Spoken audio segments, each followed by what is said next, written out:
याद है? सब लोग याद करके आए हैं? कौन बोला? आप तो नए हैं, आप तो चलिए। आशीष आप बताइए प्रिंसिपल मैनेजमेंट 14। हाँ थोड़ा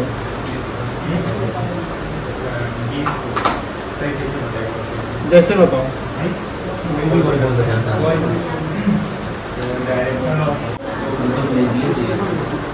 हल्ला नहीं करेंगे। क्या नहीं करेंगे? नहीं करेंगे। 14 प्रिंसिपल हम लोग डिस्कस कर लिया।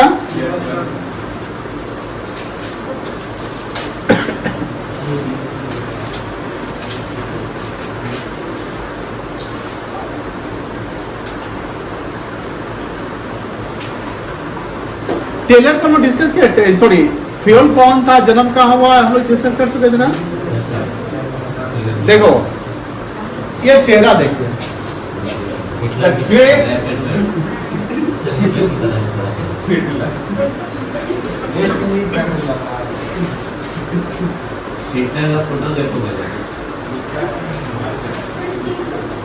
मतलब तुम जो है ना, लगता है हिटलर को नहीं देखा है तुम्हारा। कहाँ हिटलर जैसा लग रहा है? इसका मूछ देखो,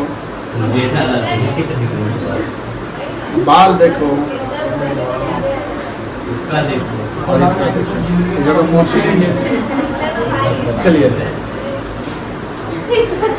हिटलर था जर्मनी का, ये यूएस का है। हाँ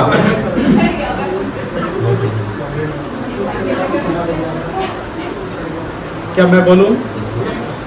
the great father of scientific management, father of scientific management किसे कहा जाता है? Frederick Winslow Taylor, Frederick F Winslow W Taylor. इनका जन्म जो हुआ था यूएस में हुआ था 1856 में। फ्यूल जो थे वो माइनिंग इंजीनियर थे। क्या थे? और जो टेलर थे ये भी इंजीनियर थे, बट ये मैकेनिकल इंजीनियर थे। ये कंफ्यूजन के लिए पूछेगा कि माइनिंग इंजीनियर कौन था। 4 ऑप्शन डाल देगा, फ्यूल, टेलर डाल देगा, बोल ऑफ दीज कोई और एक नाम दे देगा। तो माइनिंग इंजीनियर कौन था? Fuel, Henry fuel. और मैकेनिकल इंजीनियर कौन था? टेलर।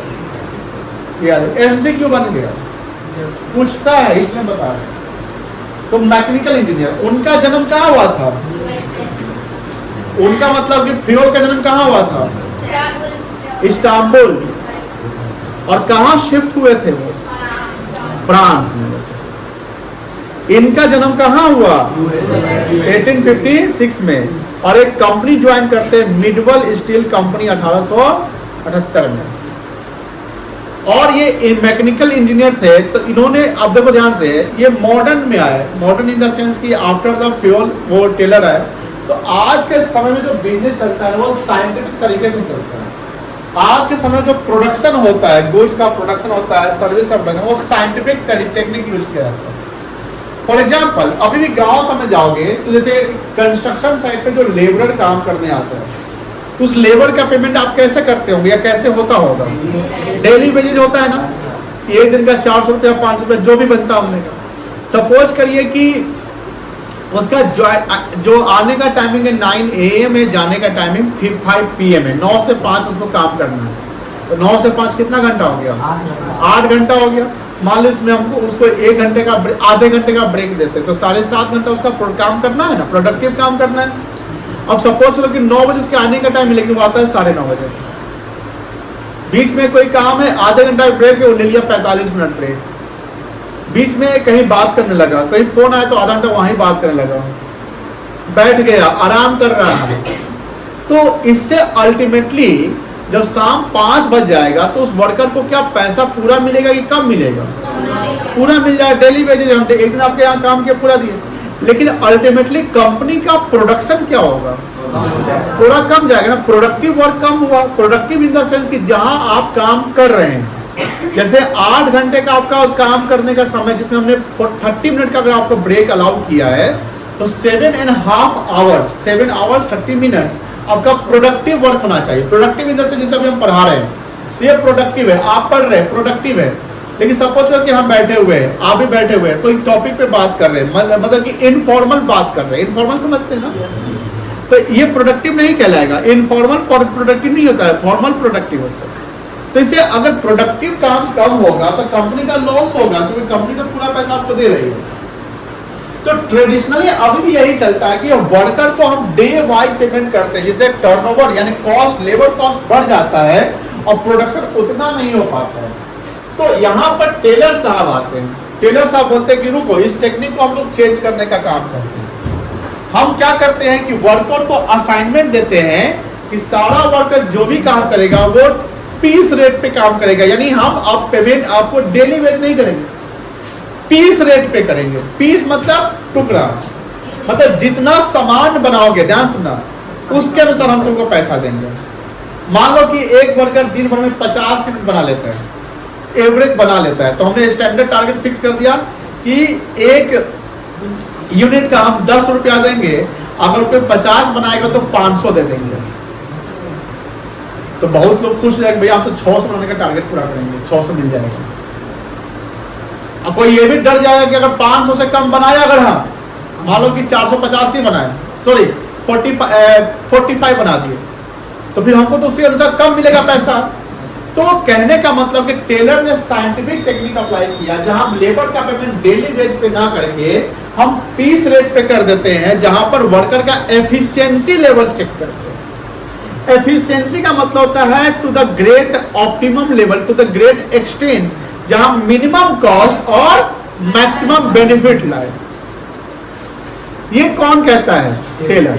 टेलर ने यह भी कहा कि अगर वर्कर एफिशिएंटली काम नहीं किया, जैसे मान लो कि एफिशिएंटली काम मतलब कि जो स्टैंडर्ड टारगेट है उसको अचीव नहीं कर पाया, भैया उसे कम काम किया। आपको 50 मिनट बना लेना था दिन भर में, लेकिन आपने 45 ही बनाया, तो 50 तो हमने फिक्स कर दिया था, स्टैंडर्ड टारगेट सेट कर दिया कि 100% लेवल हुआ 50, जो 50 मिनट बना लोगे तब। लेकिन कोई 45 ही बनाया, कोई कितना बनाया, यानी 50 टारगेट है लेकिन आपने कितना बनाया? क्या आप टारगेट को पूरा कर पाए? आप कितना परसेंट बना लिए? 45 इंटू 100 बाई 50, 90% बना लिए। हाँ 90% बना लिए। तो 90% नॉट द 100%, बिलो 100%। हम कह सकते हैं कि स्टैंडर्ड टारगेट को आपने नहीं पार किया, यानी आप एफिशिएंट वर्कर नहीं कहलाएंगे। आप एफिशिएंट वर्कर नहीं कहलाएंगे, बिकॉज जो हमने टारगेट फिक्स किया था 50 यूनिट का, वो 50 ना अचीव किया आपने, आपने उससे कम किया, यानी you are not efficient. Efficiency जैसे होता है एग्जाम हॉल में, जब आप बैठते हो एग्जाम हॉल में, आपका एक टाइम रहता है ना कि 3 घंटे में पेपर है, 3 घंटे के पेपर में आपको इतने क्वेश्चन अटेम्प्ट करने हैं। अब जो 3 घंटा के with in the time attempt कर लिया तो वो एफिशिएंट कहलाएगा। अब कोई बोलेगा कि क्वेश्चन छूट गया, नहीं बन पाया, समय नहीं बचा। अब बेटा समय नहीं बचा तो ऐसा थोड़ी है कि सबके पास तुमको कम समय मिला, किसी को ज्यादा समय मिला। क्वेश्चन तो वही है, टाइम वही है, आपको समय क्यों नहीं बच पाया? बिकॉज आप स्लो बनाए होंगे, किसी क्वेश्चन में फंस गए होंगे, किसी क्वेश्चन में फंस गए होंगे, इसलिए आपका क्वेश्चन पूरा अटेम्प्ट नहीं हुआ। मान लो कि 90 क्वेश्चन 90 मार्क्स का क्वेश्चन अटेम्प्ट करके आ पाए, हम 100 अटेम्प्ट करके नहीं आए, ऐसा हो सकता है। तो आप क्या कहलाएंगे? भैया इनएफिशिएंट, आप 100% टारगेट नहीं है। तो टेलर क्या कहते हैं कि those who does not achieve the 100% target is called inefficient worker. Inefficient कौन होगा? जो एफिशिएंट नहीं है, यानी बिलो द स्टैंडर्ड जो काम कर पाया। एफिशिएंट फिर कौन होगा सर? एफिशिएंट जो 100% टारगेट को पूरा कर लिया या 100% से भी ज्यादा बना लिया। ऐसा भी तो हो सकता है कि 50 टारगेट है, कोई 60 बना लिया दिन भर में फास्ट काम करके, ऐसा हो सकता है, नहीं हो सकता है? तो अब बात यह है कि मान लो कि कोई 50 टारगेट मिला, किसी को 60 बना लिया, और किसी को 50 टारगेट मिला 45 ही बनाया, क्या वर्कर दोनों को सेम पेमेंट करेंगे? नहीं करेंगे। फिर जो 60 बनाने वाला है वो बोलेगा भैया हमको सब बुरा लगता है, भाई हम ज्यादा बनाने के बाद भी उतना ही लिए। तो अब दोनों के साथ क्या होगा? जो 45 बनाया उसको पनिशमेंट मिलेगा, पेनाल्टी लगे। पनिशमेंट इन द सेंस कि डंडा से मारने वाला पनिशमेंट नहीं, पनिशमेंट का, हाँ पैसा का पनिशमेंट का मतलब यही हुआ कि उसको हम पेमेंट कम देंगे। 80% यानी नॉर्मल जो रेट होगा उसका 80% मिल। ध्यान से सुनिएगा, ये पढ़ना है। नॉर्मल जो रेट हमने फिक्स किया, मतलब कि 10 रुपया 1 यूनिट का बना फिक्स किया, तो अगर जो 45 यूनिट बनाया उसका कितना बनेगा? 45 गुने 10 450 बनेगा। वो कहेगा दूर तो 45 बनाया तो 10 रुपये का मिलना गया, काटा उटा नहीं ना, ऐसा नहीं, चलो ठीक है मिलेगा कोई दिक्कत नहीं। लेकिन टेलर बोलता है इतना नहीं मिलेगा। जो नॉर्मल रेट 1 यूनिट का 10 रुपये, हम इसका 80% ही आपको देंगे, क्योंकि आप बिलो द स्टैंडर्ड काम किए, यानी 1 यूनिट का आपको कितना रुपया मिलेगा? 8 रुपये मिलेगा। पनिशमेंट मिल गया ना कि हम टारगेट पूरा नहीं किए, इसलिए मेरा पैसा कट रहा है। कभी कभी ऐसा होता है, प्रैक्टिकल वर्ल्ड में ऐसा होता है, मैं टारगेट अचीव नहीं किया, पैसा काट लिया। तो अब आपके अंदर में मोटिवेशन, भाई टारगेट अचीव करना है। इसलिए प्राइवेट सेक्टर देखिएगा, यही सब प्रिंसिपल अप्लाई करके कंपनी का बॉस कहीं बैठा रहता है, मैनेजमेंट बैठा रहता है, और एम्प्लॉय सब पूरा एकदम काम करता है, मेहनत से, एफिशिएंसी से, घर बैठे भी काम करता है, क्योंकि जानता है कि टारगेट पूरा करेंगे उनको पैसा मिलेगा, टारगेट पूरा नहीं करेंगे पैसा नहीं मिलेगा, कट जाएगा। अब 8 रुपया मिलेगा। अब मान लो कितना आपने बनाया, तो कितना मिलेगा? 4। तो 90 रुपया का इसको नुकसान हुआ कि नहीं हुआ? अब जो 60 बनाया तो उसको 60 गुने 10 600 मिलना चाहिए, लेकिन 600 नहीं मिलेगा, उससे ज्यादा मिल जाएगा। गब्बर खुश हुआ, क्योंकि आप जो है एफिशिएंसी से एबव चले गए हैं, आप स्टैंडर्ड, यानी आपने क्या किया, सेम डे में आप 50 से ज्यादा 60 बना लिए, कंपनी को आउटपुट ज्यादा मिला ना भाई। अब कंपनी को जब आउटपुट ज्यादा आया, आपके थ्रू कंपनी को आउटपुट ज्यादा आया, आप है तो कंपनी है, एम्प्लॉय है तो कंपनी है तो आप है। अब कंपनी नहीं तो आप लोग कहीं और जाइएगा, और आप ही नहीं तो कंपनी क्या करेगा? That's why दोनों के साथ इसको बोनस मिलेगा। क्या मिलेगा? इसको इंसेंटिव भी कह सकते हैं। यहाँ पे आप सुने होंगे इंसेंटिव। इंसेंटिव क्या होता है? The extra payment for extra work, extra payment for extra work, यानी एडिशनल जो हमने वर्क किया, यानी एडिशनल जो हमने मेहनत किया, उसका एडिशनल पेमेंट हमको मिल रहा है। 60 बनाए 10 के अनुसार मिल गया 600, तो यहाँ एडिशनल पेमेंट कहाँ मिला हमको? हमको तो 10 रुपया के रेट के अनुसार मिला, एक्स्ट्रा कहाँ इंसेंटिव मिला? लेकिन टेलर बोलते कि नहीं नहीं नहीं ऐसा है, तो फिर इससे ये तो जस्टिस नहीं होता है। जो ज्यादा बनाया उसको आप बोनस दे दीजिए, तो उसको क्या टेलर बोलता है कि उसको 20% बोनस मिलेगा, यानी सीधे 100 का 120% हो जाएगा। अब देखिए कैसे पैसा बढ़ेगा। 10 रुपया रेट है, इसका 120% कितना हो जाएगा? 12 रुपया। कितना बनाया? 720 रुपया हो जाएगा। 720। अब इसको मिला 360, इसको मिला कितना? डबल दिख रहा है, 36 का 72 720 दिख रहा है, लेकिन यूनिट में डबल नहीं। कितना बनाया? अरे कितना बनाया? मात्र 15 आपसे ज्यादा बनाया। 15 आपसे ज्यादा बनाया, और उस 15 ज्यादा बनाने के कारण उसको 360 रुपया एक्स्ट्रा मिल गया। अब डिवाइड कर लीजिए कि 360 रुपया आपको जो एक्स्ट्रा मिल रहा है 15 पे है, यानी 1 दिन पे 24 रुपीज मिल रहा है। This is called the management, this is called the scientific technique of management, कि अगर कोई वर्कर एक्स्ट्रा एफर्ट लगाता है उसको एक्स्ट्रा पेमेंट मिलेगा। सिंपल सी बात है, एग्जाम के समय में आप नॉर्मल 8 घंटा रूटीन से ज्यादा आप 12-12 14-14 घंटा पढ़ोगे ना, तो ऑब्वियस बात है कि एग्जाम में इसका रिजल्ट, एग्जाम देने के बाद उसका रिजल्ट अच्छा आएगा ही आएगा। एक एक नंबर मैटर करता है, यही है एफिशिएंसी। साइंटिफिक टेक्निक इसी को कहते हैं जहां पर हम वर्कर पे काम दे देते हैं। अब आपके मन में सवाल होगा कि सर ऐसा रहेगा तो कोई वर्कर फास्ट एंड फ्यूरियस काम करे, प्रोडक्ट बना दे, चाहे जैसा भी क्वालिटी हो, तो ऐसा नहीं हो सकता। जब आपको ये टारगेट मिलता है तो आपको एक कंडीशन मिलता है कि आपके प्रोडक्ट का क्वालिटी खराब नहीं होना चाहिए। इन्होंने जैसे हेनरी फ्योर्ड ने कितना प्रिंसिपल दिया था? 14 प्रिंसिपल। इन्होंने 4 प्रिंसिपल में ही काम को खत्म कर दिया। कितना प्रिंसिपल? 4 प्रिंसिपल। वो 4 प्रिंसिपल क्या है हम लोग डिस्कस कर लेंगे। पहले हम लोग टेलर के बारे में समझते हैं। F.W. Taylor, Frederick Winslow Taylor was born in 1856 in USA. USA का full form? United States of America. In 1878, he joined Midwell Steel Company as a mechanical engineer. Mechanical engineer कौन था? बोलिए, आप लोग बोलिए, बोलिएगा नहीं तो फिर नींद आ जाएगा। F.W. Taylor. Using his engineering background, Taylor set out scientific studies and techniques. याद पूछेगा? Scientific studies and technique कौन सेटअप किया था? Taylor. He was primarily concerned about the efficiency of work. Primarily concerned. Primarily मतलब main focus क्या था कि worker का efficiency level चेक करना, कि कौन efficient है और कौन inefficient है. Inefficient का कैटेगरी क्या है? Below the 100%. Efficient का कैटेगरी क्या है? Above the 100%. बस हो गया. अब 99% अगर बना लिए, 99 मान लो कि आपको 100 टारगेट मिला, ध्यान सुनिएगा, देखो कितना मजेदार कहानी है। मान लो कि आपको एक 100 टारगेट मिला, कितना मिला? मिस्टर ए जो है वो 99 बनाया और मिस्टर बी जो है 101 बनाया, या मान लेते हैं 100 बनाया,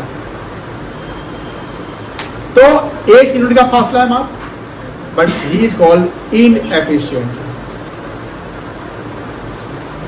और ये क्या कहलाएगा? अब समझिए ध्यान से, ए को मान लो कि 1 यूनिट का 10 रुपया मिलता है, कितना मिलता है? तो टेलर तो पेनाल्टी लगा देगा इनएफिशिएंट पे, 20% पेनाल्टी काटेंगे तो कितना मिलेगा? 80%, तो 10 रुपया जो पर कितना मिलेगा? 8 रुपया मिलेगा। तो आपने कितना बनाया? 99। ए कितना बनाया था? और आपका पेनाल्टी लग के 8 रुपया मिलेगा 1 यूनिट पे, कितना बनेगा? ए हरवा के मत बोलो, ठीक से बोलो, कितना आएगा? 790 भी नहीं आएगा।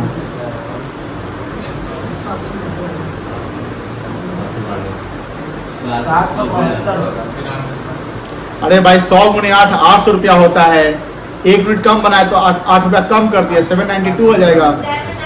इतना ज्यादा साइंस नहीं लगाएंगे। 1 यूनिट का कितना रेट है? तो 100 यूनिट कितना होगा? 100 गुने 8 800 हो जाएगा ना।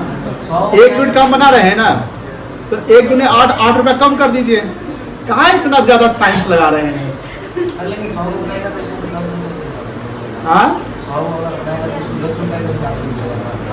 99 ही ना बनाया, हम कैलकुलेशन बता रहे कि 99 इंटू 8 कितना आएगा वो बता रहे। चलिए अब ए को कितना मिलेगा? 792। बी क्या है? एफिशिएंट हो गया। अब बी कितना बनाया था? 100, और 1 का नॉर्मल रेट कितना है? लेकिन इंसेंटिव बन गया आपको 20% बन गया, तो कितना मिलेगा? 1 पे 12 रुपया मिलेगा। कितना हो जाएगा इसको?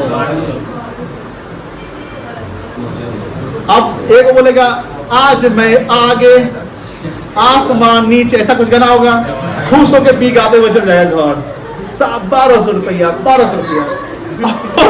ये बोलेगा क्या से क्या हो गया, मतलब पड़ोसी है सपोज करिए, ये बोलेगा 100 को बनाया तो 1200 लेके आया, हम कहा एक कम बने तो 792 मिला, 408 रुपया का फासला। अब ये जो है किसको, ए की पत्नी किसको गाली देगी?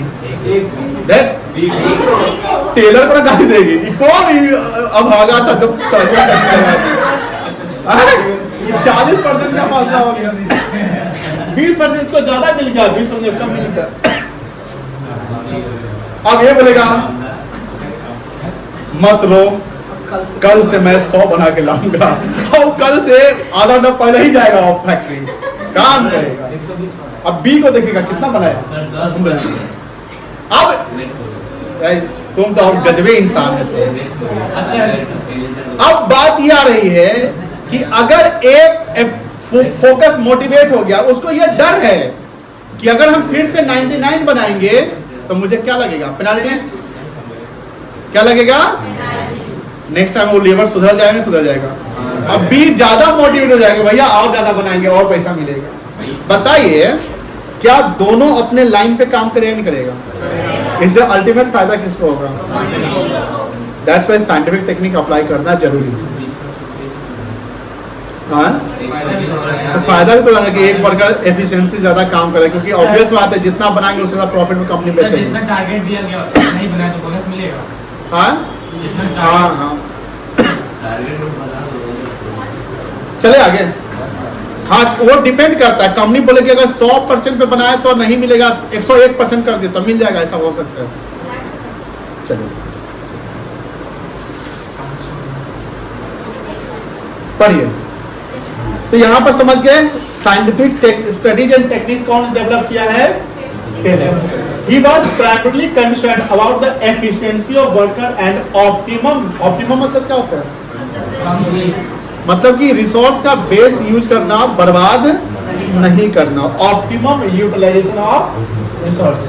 Tailors principle and techniques were based on the observations. Taylor's principle techniques किससे बेस्ड था? ऑब्जर्वेशंस। ऑब्जर्वेशन क्या होता है? मतलब जो वर्कर काम कर रहा है हम उसको ऑब्जर्व करेंगे, उसके अनुसार हम टारगेट फिक्स करेंगे। अब ऐसा भी नहीं निकाल, ऐसा टारगेट फिक्स करें जो किसी से हो ही नहीं, तो ये भी तो गलत है। मान लो कोई वर्कर की कैपेसिटी जो है 50 यूनिट बनाने की है और हम 100 यूनिट का टारगेट रख देंगे, कभी भी अचीव हो पाएगा? तो सब कंपनी छोड़ देगा सारा वर्कर, बोलेगा तोड़ी का 50 बना सकते दिन भर में 100 बना देंगे, पगला के आएगा ही नहीं हो सकता है। आप ऑब्जर्व करिए, क्या करिए? ऑब्जर्व करिए, फैक्ट एंड फाइंडिंग्स को, फैक्ट्स को फाइंड आउट करिए, रिसर्च करिए, R&D करिए। क्या करिए? जब भी हम R&D बोले तो उसको क्या समझेंगे? R&D आज के समय में बहुत जरूरी है, हर चीज में R&D।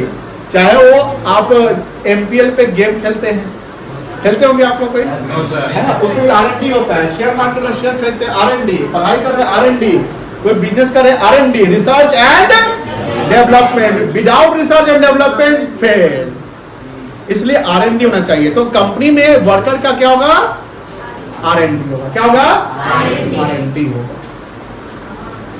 He conducted in factories where methods of production करने के तरीके होते हैं, lack planning and working methods were absent। मतलब कि वहां ऑब्जर्वेशन करेंगे जहां प्लानिंग की कमी है, जहां वर्कर का कंडीशन सही नहीं है, तो वहां पर स्टडी करके हम टेक्निक अप्लाई करेंगे, ऑब्जर्वेशन करेंगे, scientific studies and techniques apply करेंगे। कोई दिक्कत नहीं है। टेलर्स का अब यहां देखिए, सैयद आज लेट चला आया है। अच्छा आप ठीक हो गया। देखिए कॉन्ट्रीब्यूशन ऑफ टेलर, देखिए F.W. Taylor became a famous father of scientific, एक MCQ ये हो गया। His main contribution which made him so popular were Taylor published book and research papers, research मतलब PhD वगैरह पर research papers सबमिट किए होंगे, explaining his scientific view on industrial organization and management. His major contribution was publishing a shop management, piece rate system, वही piece rate जैसे जितना बनाऊंगा उसके अनुसार हम पैसा देंगे, and principle of scientific management. He emphasized क्या होता है? फोकस करना, जोर डालना। emphasize on adoption of scientific method of problem of management, यानी कोई भी मैनेजमेंट में प्रॉब्लम्स या प्रोडक्शन के टेक्निक होंगे, उसमें हम क्या टेक्निक अप्लाई करेंगे? साइंस करेंगे हम। ऐसा नहीं कि बस डेली वेज पेमेंट करेंगे या एक रूल ऑफ थंब करेंगे, साइंटिफिक टेक्निक अप्लाई करेंगे। जो प्रिंसिपल्स बनेगा, जो फॉर्मुलाज बनेंगे, जो इक्वेशंस बनेंगे, उसके अनुसार हम लोग अचीव करेंगे। कोई दिक्कत नहीं है। चलिए मीनिंग देख ले क्या, पढ़िए तो मीनिंग ऑफ साइंटिफिक मैनेजमेंट क्या है। Scientific management can be defined as the application. Application मतलब क्या होता है? एप्लीकेशन मतलब हाँ ठीक बोला है, अप्लाई करना, लागू करना। Application of science for each and every element of the, यानी मैनेजमेंट के हर एलिमेंट में हमको साइंटिफिक टेक्निक अप्लाई करने पड़ेंगे, मतलब कैलकुलेशंस करने पड़ेंगे। जैसे मान लो कि आप रूटीन बनाए होंगे, पढ़ाई का रूटीन बनाए हुए ना, बनाए होंगे। आपको मान लो कि टारगेट है कि हमको डेली 12 घंटा पढ़ना है कम से कम, आप लोग पढ़ते ही होंगे। अब 12 घंटा कम से कम पढ़ना है तो आप इसको कैलकुलेशन करेंगे, अकाउंट्स के लिए कितना टाइम देना है, BST के लिए कितना टाइम देना है, इको के लिए कितना देना है, इंग्लिश के लिए कितना देना है, हिंदी के लिए कितना देना है, निपु सर को कितना देना है। यहाँ पर जो कैलकुलेशन कर रहे हैं और वो भी देखें कि अकाउंट्स न्यूमेरिकल्स होता है उसको समय ज्यादा देंगे, तो this all are the scientific techniques, this all are the scientific. In general language it mean apply scientific tools. Tools मतलब क्या होता है? वही, अरे यहाँ औजार नहीं होगा, यहाँ पर मेथड्स फॉर्मूलाज होंगे, tools methods and trained personal in order to increase the, वही पेनाल्टी लगा दीजिए और अपने आप बना देगा वो। Scientific management insist on replacement of rule of thumb by science.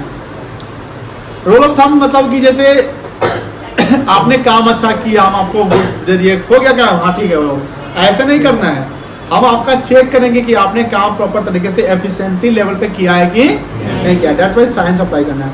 That mean decision in the organisation should not be taken on the basis of will and wishes of manager. मतलब कि आप हमारे जैसे नहीं होता है, जैसे आप हमारे प्रिय हैं, आप काम करें तो कोई दिक्कत नहीं है, तो ये तो वो लोग सब हो गया कि भैया वो हमारा नजदीकी है, भतीजा है, हमको साइंस अप्लाई करना पड़ेगा। क्या अप्लाई करना पड़ेगा? साइंस अप्लाई करके चेक करवाएगी। यहाँ पर मैनेजमेंट में कोई भाई भतीजा नहीं चलेगा। समझ में आ रही है? चलिए, ऐसे हो सही है। But the decision must be based on scientific studies conducted by using scientific. कोई दिक्कत नहीं है, समझ गए? चलो आगे कल पढ़ते हैं। हाँ?